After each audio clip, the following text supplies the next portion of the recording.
On today's episode of the Agency Insights podcast, we delve into the subject of agency growth with a particular focus on growing an effective agency team. And I'm really excited to be joined by my guest, James Summerscales. James has been in the agency game for over a decade now, and after his branding and creative agency, Young, Bright and Grey, was actually acquired, which is obviously the shining goal for many agency owners, he is now a director and co-owner of Influential Agency, which is a multi-award winning full-service marketing and comms agency with some huge client names under their belt. We dig into some really interesting points today, and I think that James has got some great insights. So let's jump in. So thank you. Thanks for joining me. I'm excited. I think you're going to have some good insights, hopefully, especially around the subject. And yeah, thanks for weathering the springtime snow. Yeah, Manchester's all glorious weather as usual. Yeah, I'm confused, but honestly, I wasn't expecting snow in March. That's what we get, mate. Yeah, that's it. So today's subject. Yeah. It's a big one. It's agency growth, growth in general within an agency. I think obviously it's a very broad subject. There's a lot that can be discussed. It isn't just about putting bums on seats and growing a team. It's, there's revenue, there's business development, marketing, profit. There's tons that come into it. So really, there's too much for one episode. So I think what I'd like to try and do today is put a bit of focus on that subject and hone into one area. Yep. And that would be around growing a team. So in terms of growing a team and actually sort of developing a growth strategy around that. I know that Influential has had some massive growth over the last year or so. Every time I speak to you, I'm bringing new people, or we've got 2 new starters or whatever it might be. So how do you... Is all of this been by design? Have you just been kind of along, just sort of riding the wave of it all? What's the plan behind that? I'll probably go backwards to go forwards a little bit. So when we started with Young, Bright and Grey, which, as you mentioned, has gone through the acquisition with Influential, we really weren't focused on people. That wasn't our focus. Our focus was like the work. It was purely the work. Probably arrogantly so, to be honest. It's got to start. We kind of will let 100%. You've got to have a product, right? But as we kind of went on, we did some really good work, and we were, as people say, I've done really well. I put a lot of it down to luck, and I'm sure there is more of it on there. But we kind of went to that point when people is the huge differentiator for agencies, right? We all predominantly do the same thing. I could probably throw a blanket over this building and there'd be 3 agencies in it, let alone Manchester, and then the Northwest. Obviously, we're based out of Liverpool and Manchester. But we kind of went, people have to be your like gold dust, and they are more so important than the services you offer. And I think so we had to take a little bit of a step back and go, Viv, the co-founder with me at Young, Bright and Grey, we kind of went, people are so important that we've got to build a strategy around it. So we flipped that from, we'll find people as we grow and we'll plug them in. And when you first started, it's very much, can we afford? What can we afford? Suddenly they've got to pay for a Mac, and suddenly you've got to pay for a Adobe Suite and everything on top of that. And as we've grown, we've really kind of put people at the forefront. And that's been a really big flip for us to kind of say, we need to have the right people. And we invest a lot of time into people. It's not a quick job. We don't just put an ad up, although it's part of things we do. We've had to really reinvent that as we've gone through. And we've kind of gone, I guess our approach now is, where do we want to be great in? Where can we really show prowess in? And then who needs to be put in that team to make that a brilliant team and the best we can possibly be? Sure. So it's really started as, like I say, we just need people to fill the jobs we're getting. But actually now we're filling the agency with people to get the jobs we want. So it's completely reversed around. Okay, interesting. So because one of the things I wanted to talk about today was identifying the right roles within the agency, and I suppose there's a chicken and egg. Yeah, massively. There, like you've just sort of mentioned. It's quite interesting that you've come at that from the other angle, which is, I suppose, it started off with finding people to do the job. Yes. Now you're finding people to get the jobs. You're almost creating the skill set within the agency so you can refine the value proposition so that you can then go after the right type of work that you want to. And there's a bit of tailoring that, right? So, I'm not going to go, I want to do gardening and therefore we'll hire a gardener, and then, we can't go completely off piece with what we're doing. But the prime example was we just brought in a new motion designer, right? And so I think we were discussing this the other day, and so we're doing a lot of work in that. We know there's a want for it, but actually we want it to be great at it. And we said, actually, it improves our content, it improves our digital offering, it improves our entire strategy offering, that we can start to offer something so much beyond what a lot of our clients were using. So we invested in that internally. It doesn't really pay itself off for the first couple of months, but actually we then built a strategy before we hired the person in that role. We built a strategy to go to market with it and say, right, we're going to go to market at selling these services. We already know 20% of our clients want them, so that's great. That fills up that pot. Being asked. We're being asked, exactly. So that's 20% of it, and then the other 80% we can fill up with going to market with it, because we're going to do really great work. Let's build that and then actually push that out and then fill up this person's time, and then let's grow them as a person as well. So we've already got them going on courses to improve their abilities. We haven't been asked for that, and from them or from the clients, but I know if we can do better work, we can build upon that. So although I said we did flip it around and we're going to do great work, we'll fill the roles, we were always kind of approaching it in that way. But now we're just looking a bit further forward, and I think it is a bit of a privilege, and I'm not blind to that. It's a scary jump, right? So it's a bit of a privileged position where we managed to build up an agency where we can now go, we'll invest in that, but also you have to take the leaps a little bit and go, we have to invest in people, and it might go wrong. We might get the wrong person, but that's about investing the right time as well. So if we invest the right time to find a really good person, once they're in place, and we will then nurture that person to build them, to grow them, the work we've got, the end product of that, we can go and sell that. That's our job as the owners of the business or the new business people or whoever that might be. But if we can plug the right skill sets in, that's going to grow our business tenfold than just going, right, I'll use a freelance until it gets to about 50% full. Once it's 50% full, then I'll look to the marketplace.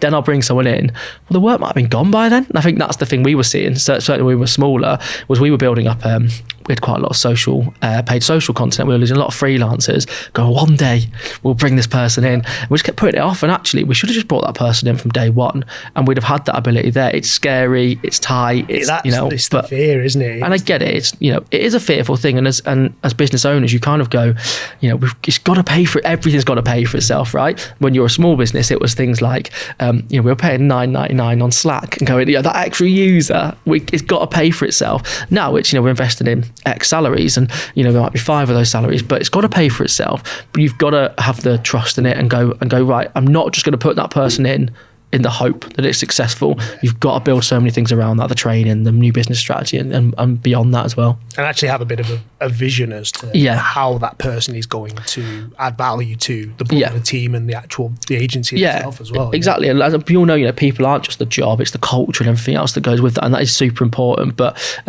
that's all about that process beforehand, is do they fit in these sort of 5 areas that we need them to fit in? Can they do a great job? Is that job better than what else we've seen on the market? So there's loads more planning that goes into it than just revenue, which I think is where we started, which is as long as the revenue matches, we're cool, we'll hire someone. If they don't work, we'll hire someone else. And I think that's, you start off that way, but you've got to move into a more tactical everyone way. Starts that. Of course. I think you have to, because like you said, you're focused on, when you're at a small agency, because obviously, I've come from agencies back in the day where I've seen agencies grow well, and I've seen agencies grow badly.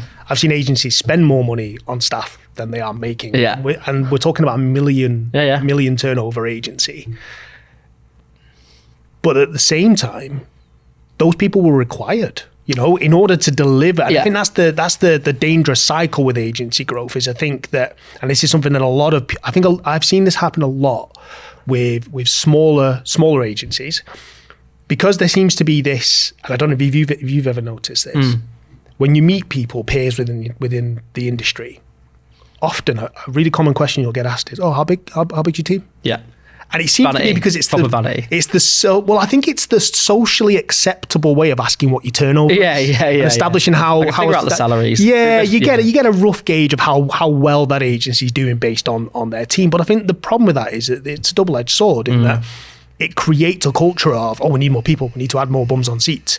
And often, especially more inexperienced agency owners, what they can do, and this is a lesson I've learned myself. I'm not saying I'm perfect at it, but it's something I've had to learn the hard way before, which is sometimes you can make decisions because you think it's what it's perceived to be the right thing to do, but actually you're focusing on the wrong things. A lot of inexperienced agency owners focus on bums on seats rather than, how do we refine the value proposition? How do we maybe chop away some of the workload that some of these people are actually doing, and refining the value proposition and the services so that we're increasing our profits. And actually, we don't have to grow then. We just do a better job of what we're doing. We do less. And I think that's a really tricky thing to account for in growth. Yeah, I agree. I think, I sort of said the word vanity, and I completely understand that it's not that for everyone, but we've never It's a factor. It's a huge factor for people. And I think a lot of people go, if I've got, I can sit on the weekend at the pub with my mates and I'll say, I've got a 40-person agency. If you're making negative 200 grand profit, then you haven't got a 40-person agency. You've just got a facade. Do you know what I mean? So for me, it's those people have all got to be, it's why are those people there? We're I'd like to say, you probably have to speak to the team, but I'd like to say we're really focused on people. I think our big thing is that people, first and foremost, are happy in the job, but also the other end of it is that we're getting the most out of those people that we possibly can, and they're getting the most out of the business they possibly can. And that's a really tricky balance, right? Because if I was to get the most out of a person, they'd be working 10-hour days, and we'd be great, and we'd be paying the minimum viable version. But that's not what people want the other end. So you've got to look at the balance of both sides of, are they getting a salary they're really happy with? Are we getting deliverables we're really happy with? And so that's kind of how we build your people strategy. But the thing you were mentioning about the growth and how to do that, I think that the problem a lot of agencies have is it's project based, right? So we've got a project that's 6 months. It's with Nike.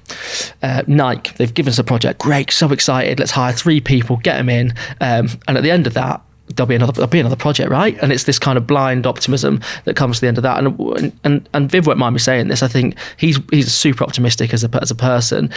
We've had conversations where he goes, we need 3 new designers, and it's like, I don't think we do need 3 new designers. What we need is a really solid designer, and at the moment, because we haven't got a guaranteed 12-month retainer, we need a really solid freelance to plug into that.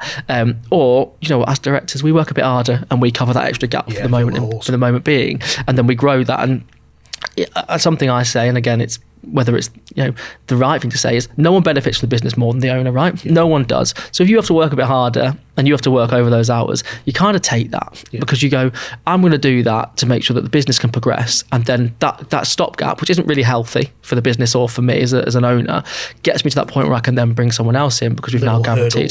Exactly. I think that's the kind of unpopular opinion is, we shouldn't say that because everyone benefits from the business. Well, it's just not true, is it? As a business owner, you are the person guaranteed to be the most beneficial from the business, also the person who takes the most risk.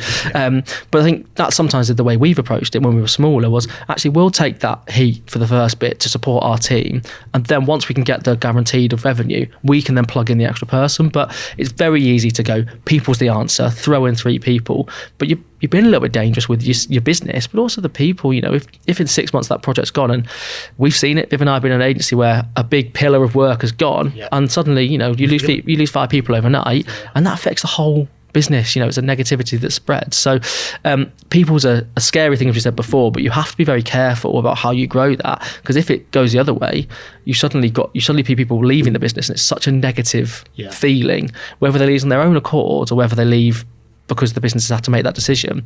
It's not a nice place to be for anyone in the business. And people bear those scars, I think, in agencies where they go, oh God, I can see the revenue now, and we haven't had work for 6 months. And as you all know, the team, we literally give the work to the team every day. If they've not got work on for 4 weeks, they know about it.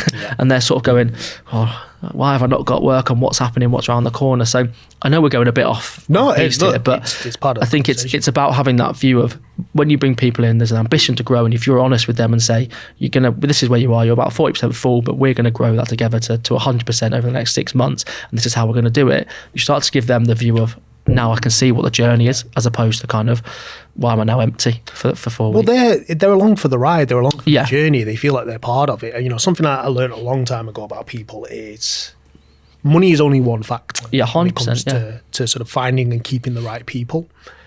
Actually, what is, in my experience, one of the biggest factors is camaraderie. Sort of being part of the journey, being part of the team, part of the cause, part of the movement. Oh God, that sounds so facetious, but that's what I mean by it. And that's why I'm always very transparent with what my objectives are, what I'm trying to achieve, what we're going after, because I think it's important that people along that journey with you feel like they're part of it, and that they're not just there to just deliver the 9 to 5 to deliver the service, because people, they get the most out of people when they want to do things.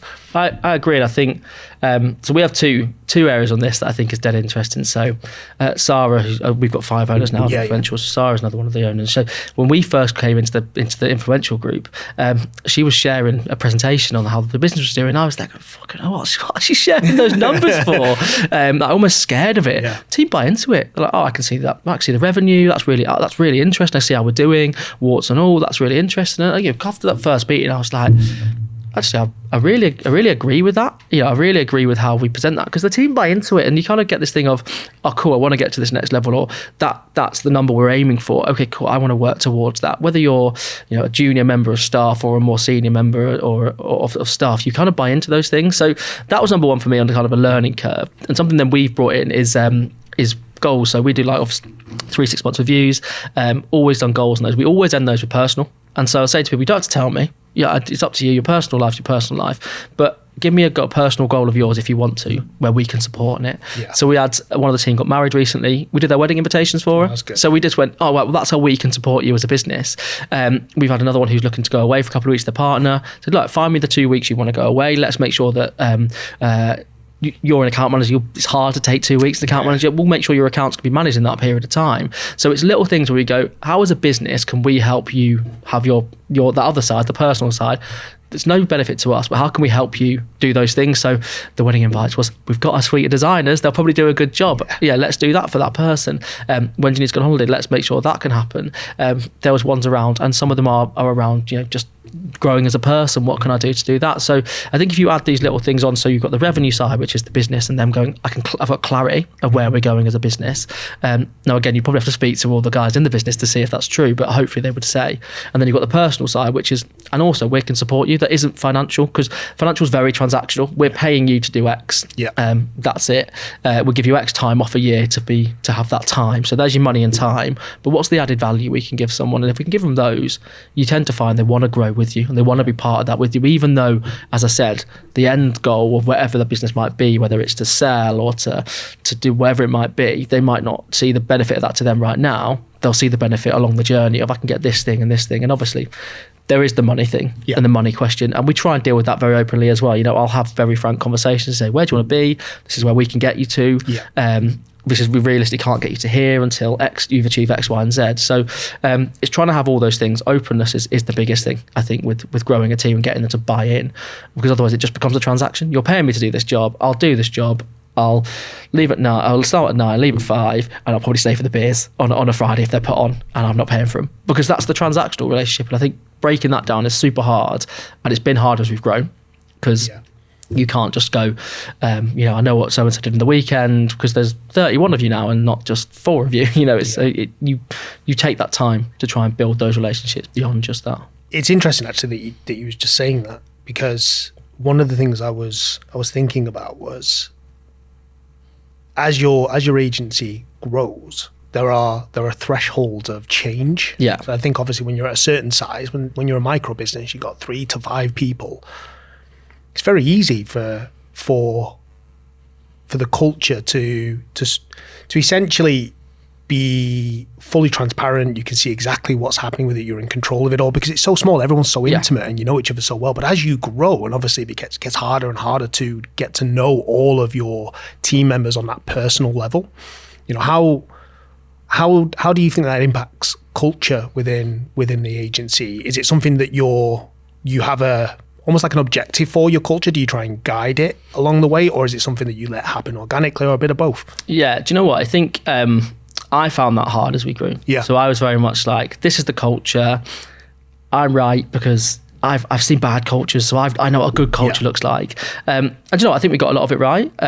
But it was easy, like you say, 4 or 5 people. You just go, this is the culture. We go to the pub, and this is the pub we go to because it matches our culture. And we drink this beer because this beer matches our culture, and we all buy into it. But as we've grown, like you say, I think one thing I've definitely seen is you just can't force a culture. It's impossible. If you do, you'll lose people, or you'll have people that are there disingenuously. They'll kind of go, I'm here, but again, it's transactional. I'll come to the craft beers evening, but only because it's a tip box and it might make me look better for my next review. So I think you build a culture that you want people to buy into for work, and then the social culture then expands from there. So I think what I think you see a lot is that build a social culture, and then we'll fit that in to what work looks like. So we have this great culture where everyone's mates, and they'll go out on the weekend and they'll get along together, and then when we're at work we'll just all be mates because we get along outside of it. Well, actually that's not always the case. When your account director's got to speak to your creative director and says, I'm not quite sure if that work is right for the client,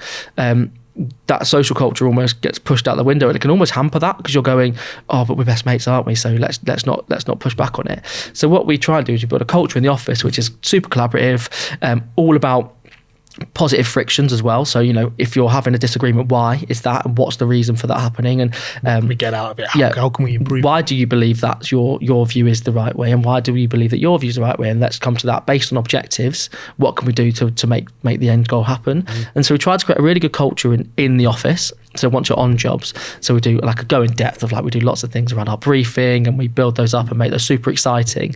But then when we step out of it, we do lots of social things, but we don't force anyone to do anything within that. So mandatory beers on a Friday, and, of course. Guys go out to the pub on a Friday, guys go out to we've got like a walk I think happening somewhere, which I've probably signed up to, over some hills somewhere. We do have like big development days where we always book a room, but I think it probably stems from the 5 owners are very, very different people. So you've got 5 different cultures just on the owning of the business, let alone everyone who's within it. So we've had to learn that amongst us to go, well, do you know what, actually my first thought for the venue for the development day might not have been that, but I get why you would like to do it. What kind of ticks all of our boxes? Let's go there. And so because you've got that real kind of amalgamation of cultures at the top, we've probably found that easier to do below that, because we've got a very different set of people in the team. Because you've all been forced to adopt exactly a switch or a bit of a change up in culture at the top level. Exactly. That makes sense. Exactly. And then in terms of that going wider, I think you've got to let it happen, where again I got that little kind of niggle in me at one point where I was like, oh, but I want to know everyone's weekend. That's what I want to be as a manager. You just can't do it. And it's just, and also again, it would feel ridiculous if I went around to someone what who did you do over the weekend? and they kind of go, stayed in, didn't, went out. So it's about going, we have very specific service lines in digital PR, and those service lines act as those kind of individual teams, but in the office, and when they're talking and when they're sitting, they don't have to sit together, and they talk together, and they work amongst each other. But I think having those individual teams in the integrated agency, but then they do come together, is how we've kind of managed to have all those cultures merge, but also you get clear lines of where people get along. And I think as long as that's not hampering or becoming cliquey in any way, that's not a problem. We wouldn't in any other environment. I play lots of sport. If I went around the rugby team and went, oh, sorry lads, you can't speak to each other because we actually want you all to get along really, really well, because it makes we perform better on a Saturday. They just turn around and go, get out. They're mates on the weekend, but they also get along for the cause on a Saturday because that's what they want to do. So I think it's the same elements to a business. It's just that it's a slightly different environment when you're in the office to when you're in a rugby change on the weekend. But the views are still the same. You want them all to get along on the job of whatever that might be. But then when they're outside that job, if they're getting along, great. But they don't. Well, you're never going to force them to mix in the circles they don't necessarily want to. No, it makes sense. I mean, there's adding to that, there's been the switch. I know we talked about this yesterday. The switch to hybrid working. I think it's made a big impact on a lot of agencies. Some agencies really want everybody in the office. Some agencies, I mean, for example, we recently, about 6 months ago, made the move to just go fully remote, mostly because obviously the nature of what we do allows us to stay competitive. And also 60% of our team weren't coming to the office. They don't live locally. So it was just the obvious choice. But I think, for bigger agencies, I think it is something you have to consider as part of not only your culture, but also team development, delivery. How I think when you've got a really big team, when you bring somebody new into it, obviously it makes it difficult to have, when you've got that distance, to have a solid adoption, onboarding and training process with people. How have you guys found that with growth? Yeah, so I guess again going right back to the beginning, we started in pandemic, right? So we set up business pandemic, so it was remote. Massive benefit to us. We were working across the world, in India, in LA. We were having great, from a work point of view, that was amazing. So we kind of started in that process, and we were all completely remote. We moved to a small a shipping container as our first office. Nice. Down in Pollard Yard, which was amazing, which was great. We were in there very excited for the first point, and in there 5 days a week, that's great. Suddenly we went, 5 days a week? Actually going back to that feels alien to us to start with. And then as we grew, we went, as we all know, the pandemic went up and down and left and right, and we were in and we were out, and we kind of went to that point of going, we're going to be a hybrid agency. We try and get people in a couple of days a week to 3 days a week. There's no massive hard. Good to have that collaboration and get that FaceTime with people. Yeah. So I would say the majority of the team are now in 3 days a week. We also work across 2 cities. So you've also got the Liverpool office and the Manchester office. You've never got, apart from our development days. So on our development days, we have everyone in. And we do have, we've got monthly meetings where we're going to have everyone in the same space. But on a regular week, we've tried to create an office environment, and again, we're improving that at the moment with changes again, where people want to be in. So we're giving the team things that we think will benefit from that. But what we do try and say is, if you're in, make it for a purpose. So you've got a briefing meeting, or you've got a client meeting, sure, or you've got a session where you want to work with the creative team and the PR team, or there's an integration session for it. So when we have pieces which require brains in the room, we do try and get people together, or we actually book off-site meetings. We have rooms, but we booked, there's an amazing space over in Liverpool, inside, which is called the Big Ideas Room, which we've used multiple times. So it's a wicked space. And actually we go, when we get people in there, we get loads better thinking. So we've gone over there before.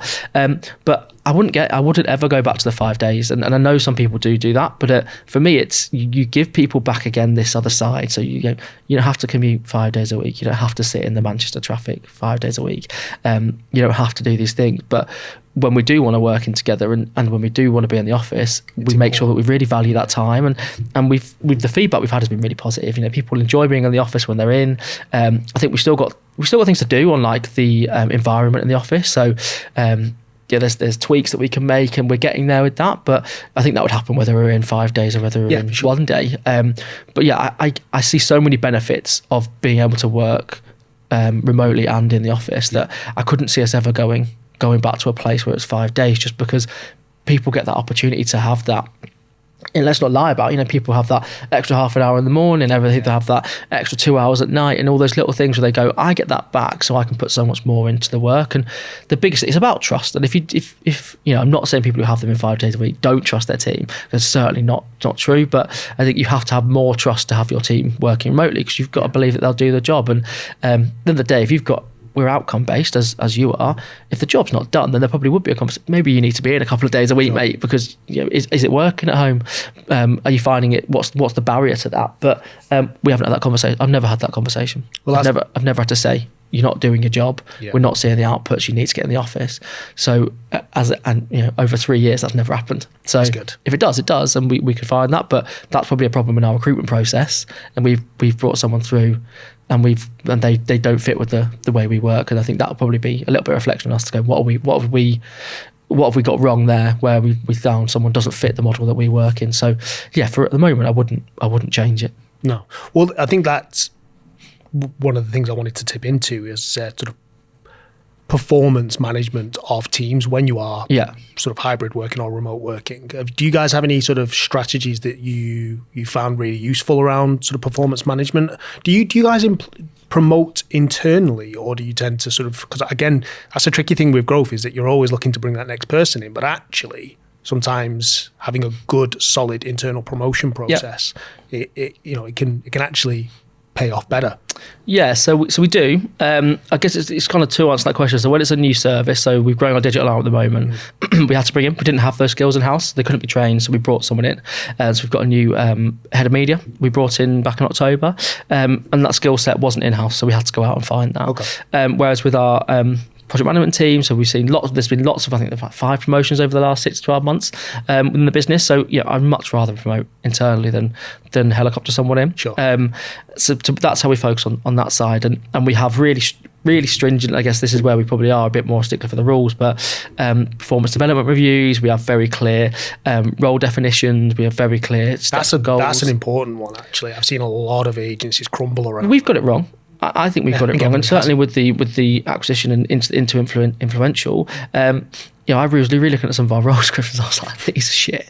like, if I was working here, I'd be like, "This is what am I doing? What's next?" And we've had to rewrite that. And I think again, reflecting on that and going, "Do you know what? Actually, that's better." And one of them happens.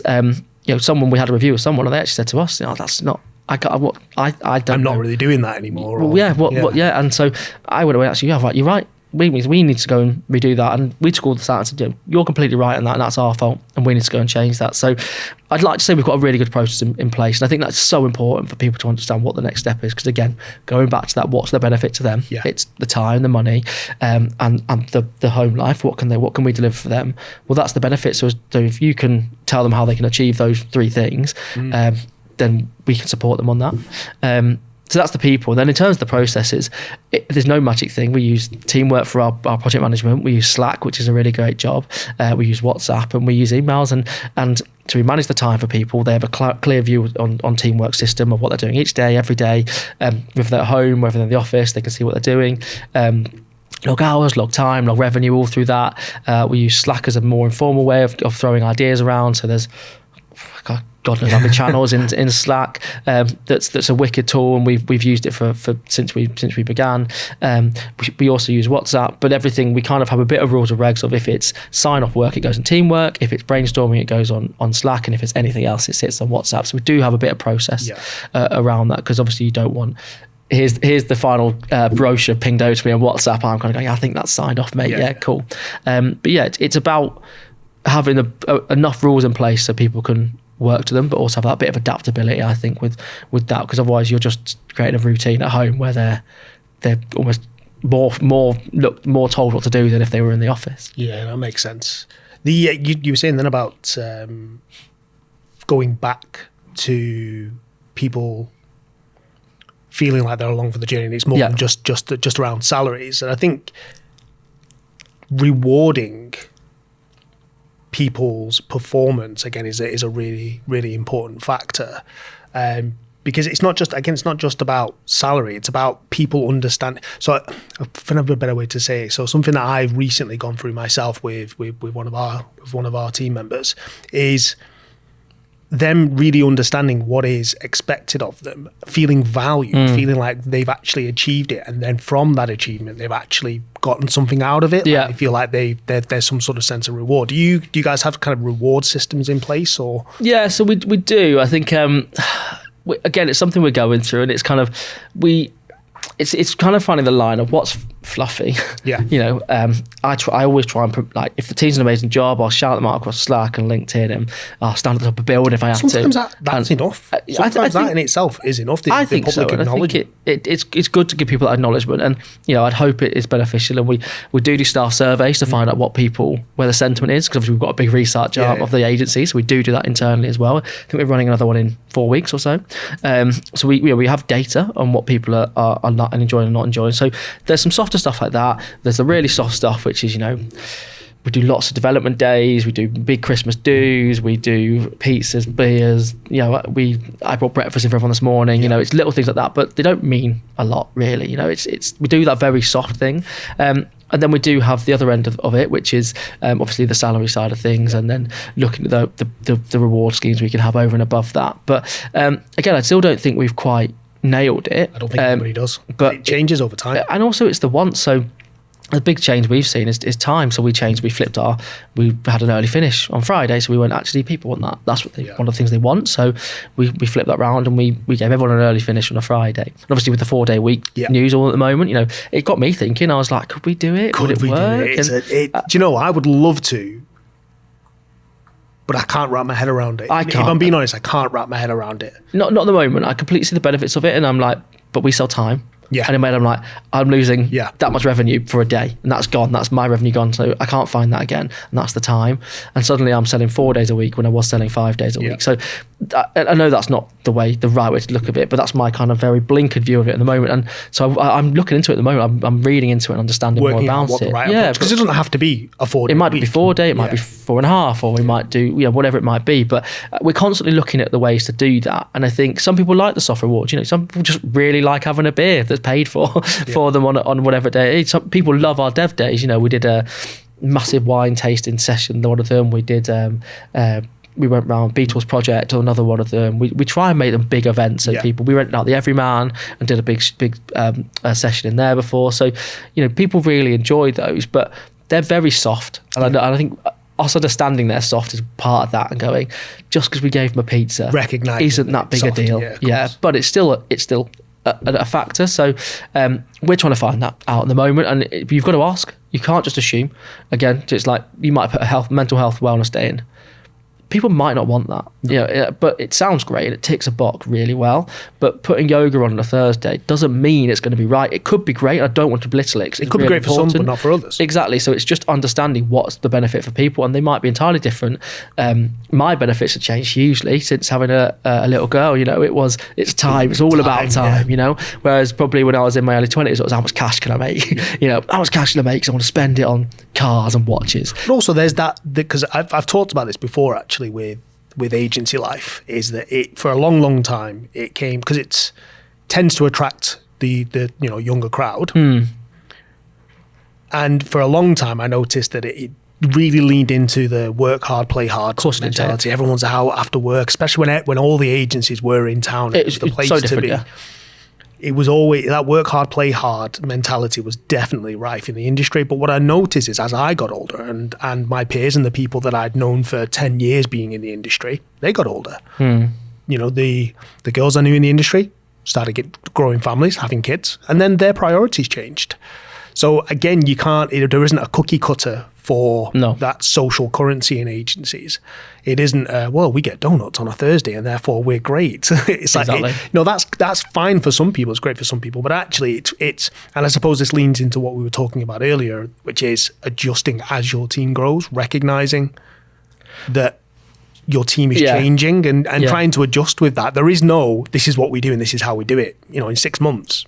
Chances are you're probably going to have to adjust. Mate, one of the maddest things about we're fitting out our new office at the moment. The biggest question I've been asked is, can we have a good coffee machine? Yeah. It's not beers, it's not can have this, can have that. It's what coffee machine are we getting? Yeah. I'm like, and have we got oat milk? that's it. And I'm like, so they're not going, is the beer fridge full? Is there this, that? We've got booze on the shelf. I don't think it's ever been touched. Just in collecting the office. Dust. It's just there. Whether that's people I don't know if I should be doing that in the middle of the day. But that's what a lot of people want. And it's like, actually, the coffee machine is the biggest part of what they're interested in.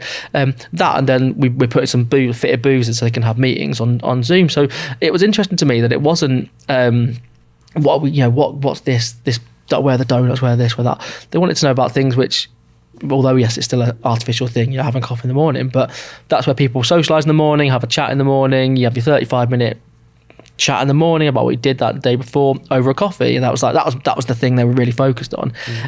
So it does adapt and change, because when I was starting in the industry, it's where's the pub next door and what's in the beer fridge, oh my god, that's so cool, there's a beer fridge with stuff in. And I think it's just understanding the differences of people's wants, and that's coming from our younger members of staff that are coming through, and the other thing with that, which shocked me the other day, is most of our staff had never worked before the pandemic. On some of the younger members, because they just come straight. So they come through. So not most, but all of our. I think we had 4 or 5 of our junior team had never worked in an office before the pandemic. Jeez. And you're sort of going. Makes you realise how long it's been. Well, yeah, exactly. How long was wiped out? 100%. And so they go in.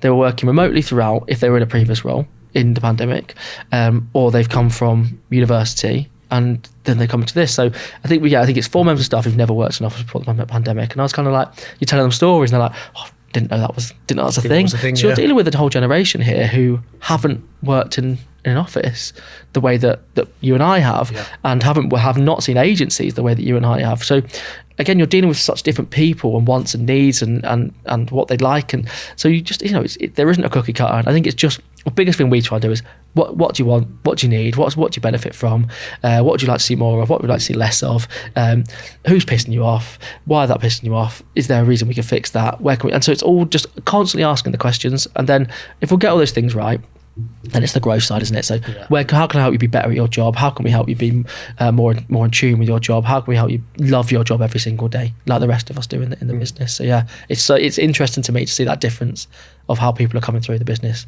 Yeah, well, so obviously Gary Vaynerchuk's a big name, and one of the things he talks about, granted, I mean, he's got hundreds, if not thousands of people, so it is a different world, but at the same time, you can extrapolate some of the stuff that he says, and what he says is at a certain point, you become HR, your job is people, that's all you do, you focus on people, the vision is almost in place by that point. By the time you've reached that point where your focus shifts into the people, the vision and the trajectory of the business is set. that's what you're planning on doing. That's already there. The processes are in place, and it just becomes about making people happy. If you make people happy, things are going to go well. Yes.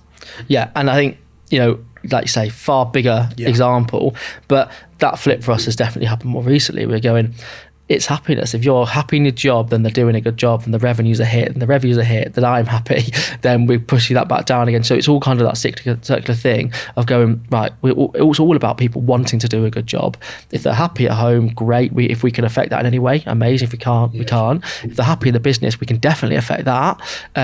Great, they're doing a better job, which means the clients are happier, which means they're wanting more work being done, which means we're producing better case studies. And it's true, and you end up going in that place of, it is 1 or 2 days a week I spend on people, and that's absolutely fine, because people are what make, as we said at the very beginning, people is what makes our agency different to anyone else's. It's not what we do, it's not really how we do it, although there's an element of that, it's the people that do it. And so I think it's the biggest asset you'll ever have. Sure. And making them deliver well and be happy in doing so is huge. And I had to learn that, because it was very much the other way of, we'll just find good people and that'll be fine, and we'll do good work because we know what we're doing and we'll figure it out, and we're different. Well, actually, we're not that much different to the other agencies, really. It's just about having great people do it and pushing them to be better. Well, I think that's what shapes the identity of every single agency is the people, because like what we've kind of talked about overall as the framework for it, which is, the more people you bring in, the more it changes who the agency is and the identity of the agency. In terms of, you said something before, which I wanted to come back on. You mentioned about juniors, like bringing people in who are, sort of fresh to the industry, really new, never really worked in agencies before. I think from my experience, I've seen agencies back in the day when apprentices became a thing. I've seen agencies built on apprentices to varying degrees of success and deliverability, but I have seen agencies built mostly around bringing in apprentices and having a few very, very choice, more senior and experienced team members. How do you guys find navigating the balance of bringing in inexperience, because it does come with obviously better prices, but also more enthusiasm, because you'd be surprised. In my experience, sometimes when people get to a certain level and they've been in it for so long, they get a bit long in the tooth for it all. Like they don't, I'm not going to name names, but when you get to a certain level of development, you don't want to code anymore. You don't. When you've been doing it for 15 years, your fingers don't do what your eyes want them to do anymore. And it's like, it's a bit different. So how do you guys navigate that? So again, the first one was an accident. Completely an accident and luck. So I put a lot of it down to accident and luck, right? So Connor was our first hire, junior designer. And Connor, we put an ad on LinkedIn, not even an ad, post on LinkedIn. Connor messaged me and went, I'm not going to do his thick accent.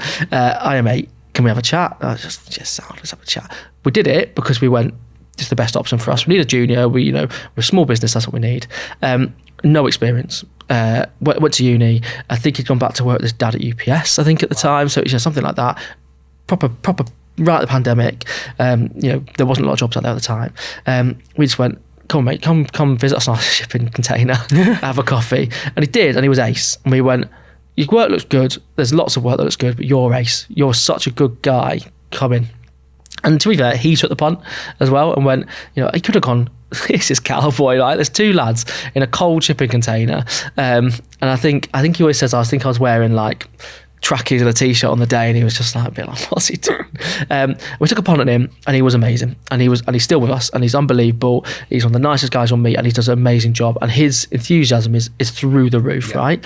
And we've done the same with our rest of our junior staff, to be honest. So we've brought them in not really caring about the CV too much, and it's all been about the person, because I think in that junior role it's a bit different. We are a top heavy agency, so we have got multiple owners and multiple senior members of staff, but our juniors are so important because they're the people that drive the business through, and actually have come up with some of the greatest ideas in some of our campaigns, in terms of they've got a different view of the world and all these different things. But the CV is kind of irrelevant to me.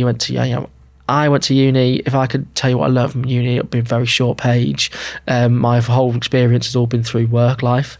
But I think, I've got to value it in some way. But great, you went to uni, you've got a bit of an understanding of the job. But if you've got wide ears to listen, you've got a great values about you, and you want to be part of something that's exciting, and a growth business isn't right for everyone. We've had people turn us down going, "Do you know, it actually sounds like you're moving quite quickly." It's a bit crazy. Yeah, and I think that's absolutely fine. But I think for me, I think one of the, I can't which one it was, or people we hired went, "You didn't look at my CV." I was like, "No, because I don't really care about what you're in that junior role. You've got a bit of experience. That's great. Tell me about what that was and how you did that. But really, it's your willingness and want to learn, and we could build those skills. That's super easy. For us to do. We can put you on courses. We've got a top heavy business. We've got people you can learn loads from who've been in the agency for a long time. But if you've got the right mentality, that is everything for me on a junior level. And I think a lot of these people that we've brought in, it's all about going, you're excited by it, because I'm excited by it, and I talk with quite a lot of passion when I'm talking about what the works. I love the work we do, and some of the stuff we do has a really massive impact. We work with the NHS, you said, we work with Northwest Cancer Research, and we work with really exciting, amazing clients. If you've got a passion for that, get in. Get in, we'll find something you can do. Now, we do have obviously a role around that. So if you're a designer, I'd want you to have some understanding of that, but we'll train you up. That's absolutely fine. But I think Connor's the prime example of that for us, is that it was an accident. We put an ad out there going, we'll take what we can get at this stage because we need a designer. But actually we learned so much from that, going, good people don't always come in a perfectly boxed CV of, we would have loved to have gone 2 years agency experience, left university with a graphic design degree. I spend my spare time looking at fonts, and I've got a Pantone book in my bag. Oh, look how cool it is. Well, that wasn't the case. But actually, we've got someone who absolutely adores design and does now send me fonts. Cheers, mate. Yeah, it's really nice. Yeah, it's a lovely. Of a WhatsApp. Yeah, it's a great shape. Yeah, does have his Pantone book now in his bag. So at this point, he probably is now the perfect shape of a designer you'd want. He's not going anywhere. But I think that's the point. I think had he been 2-3 years already in, you possibly might not have had the relationship you have now, and he may be looking to move on. But I think there is a sense of that loyalty that comes from nurturing people from the ground up. And I'd hope that he's on the other side appreciates. We wanted to go, we wanted someone that was fresh and wanted to come in. But it taught us so much by accident, going, actually, your juniors are such an important hire, and he's done work way beyond his 2.5 years in agency land, which for him is great. He can now go and say he's done X, Y, and Z. He's worked on huge brands. He's worked on global brand launches. And that's great. But that required us to trust that he could do that, and he paid us back 1 million times over. So that's kind of our approach with the more junior members of staff, is that if you've got that hunger and that bite and that excitement, then let's find how you fit in the business, because you'll stay, and we know you'll stay because you'll be excited. What do you guys do? And I'm not looking for trade secrets here, because I appreciate that this is a particular sore point for a lot of agencies, that a lot of agencies struggle with recruitment. Yeah. It's something I hear. The two things I hear most whenever I speak to anyone is find more clients, find more people. Yeah. They're the two biggest things I hear. When it comes to recruitment, is there anything that you guys have learned that you can sort of, that you're willing to share? Because obviously I don't want you to start give away your trade secrets on how you're finding good people. I say there's nothing magical. I think a bit of personal branding, so I don't think we're the best at it, but Viv and I try and stay active. So I think Connor came through LinkedIn, just dropped me a message. So a bit of that. We've today actually launched our new brand, so we've got a big focus on there of people. We work with recruiters, so we do work with recruiters, and they get us. So we have some amazing recruiters that we work with who do a really good job for us, but they really understand us. And I think it takes a bit of time to cultivate. Yeah. And the Julie's a recruiter we worked for a long time, and she's I'm fit to work with her for Julie Ollerton for a long time, and she's amazing for us and does a really great job for us. But she gets who we are and gets the business and takes our bad replying to emails and all that thing, so she understands all that. It's like, yeah, cool, I get those guys. So she's amazing, but not on every job, and obviously that's not our first port of call. If we can do it to ourselves, that's great. But predominantly it's about getting our personal brand out there, getting our brand ethos out there. But also probably our last 3 or 4 more senior hires we've had hunted. So people we know and gone, they're great. Kelly, I had gone after them. Kelly, I had a content we chased for ages. Tom was exactly the same, just kept hounding him. The agency you stole her off, like. Well, he lives 4 doors down from me as well, so that was the other thing. So I could literally knock on and go, right, mate, come on. We've got this. But I think finding good people is another thing, and going, that person fits with us. And and kind of going and saying, you'd be great. But you can't learn all of that. Luckily we've worked with these people before, so we could say, well, this is a great person we want to bring in. But yeah, when we don't have that knowledge, we try and build that personal brand out, and then we also work with recruiters we really trust. But it's nothing. There's nothing there that anyone else would do. But I would say getting your own personal branding piece out and your agency's branding out has helped us, because when we've had a lull in between launching the new brand, we've found it harder to recruit for sure, because we haven't had that kind of, this is who we are, this is what we do, and we weren't reflecting really the agency very well. Whereas because now, the agency been through a big period of change. Obviously huge. there was an amalgamation of different teams and so on, and obviously that's what changing and updating the brand has sort of consolidated. Yeah, I mean, we had two huge different brands, to be honest. We had one that spoke like a startup and was a startup, and one that spoke like it had been around for 20 years and had been around for 20 years. And so we brought that together and given it a 20-year brand with a fresh feeling of a startup, and smashed those two things together. That was hard, but we've got somewhere with that, and that's great. And that now reflects us in loads of heritage, really excited about what's around the corner in the future. And that's the brand we built now today. And that's attracted to a lot of people, because it goes stability, great, heritage in the brand, great, excited to do really new things, and has got and invest in people and places to go. So I think the offering we've now got is something really compelling, and I've been presented the marketing plan by the guys this morning. It looks great. We're doing some really cool stuff. We're not afraid to use new channels if we need to. Mention we're doing sound bites, video bites. We put the motion designer in who's working with us on marketing. So it's a big tool. And I think to use that to showcase your people, and we've got certain channels which are only going to be people focused with our strategy, purely for recruitment, because it is one of those things, we can't find the right people. With the right people, we can't do a good job. Timing's a factor as well, isn't it? Because obviously when you need new people, you need them then. Yeah. You don't need them in 3 months. You didn't need them 3 months ago. You need them when it happens, when that time comes, you feel it instantly. And I think that's the challenge for a lot of agencies, which is having that process. So it's almost like you're not saying, okay, well, we're on a recruitment drive. It's you're almost always kind of looking, whilst never really always committing to it. So we have lots of people that we speak to all the time. I also have a great bank of freelancers, which we do. We have, and don't be afraid of that. Just because they're a freelancer, you go back to that vanity. Oh, we've got 25 members of staff. Oh, we've got 20 and 20 for really good freelancers. Doesn't sound as cool, doesn't sound as successful, but actually it's been great for us. Our freelancers have been top. We've got great freelancers who we know, who do a great job for us. We've had them on retainers before, we've had them on pay as you go, but I think that's not a bad thing for people to say, and I think it's great for us. And we use those people, and we've had those people at our social events. They're part of the team as and when they need to be, and they're built in that way as well as a freelancer. So again, it's filling those gaps. Doesn't have to be, like you say, we need someone now. Well, actually, let's use this person that we know is great and understands the team and is on our Slack channels and all the other things for the next 3 months whilst we're recruiting. But we are always looking for people, and especially on the headhunting side of things. I'm talking to people today that we go, this could be a great fit for us down the line. But being honest with them as well, you're probably not ready for 6 months. We're probably not ready for 6 months. Let's just stay in contact. And if it doesn't work, it doesn't work. And if it does work, it does work.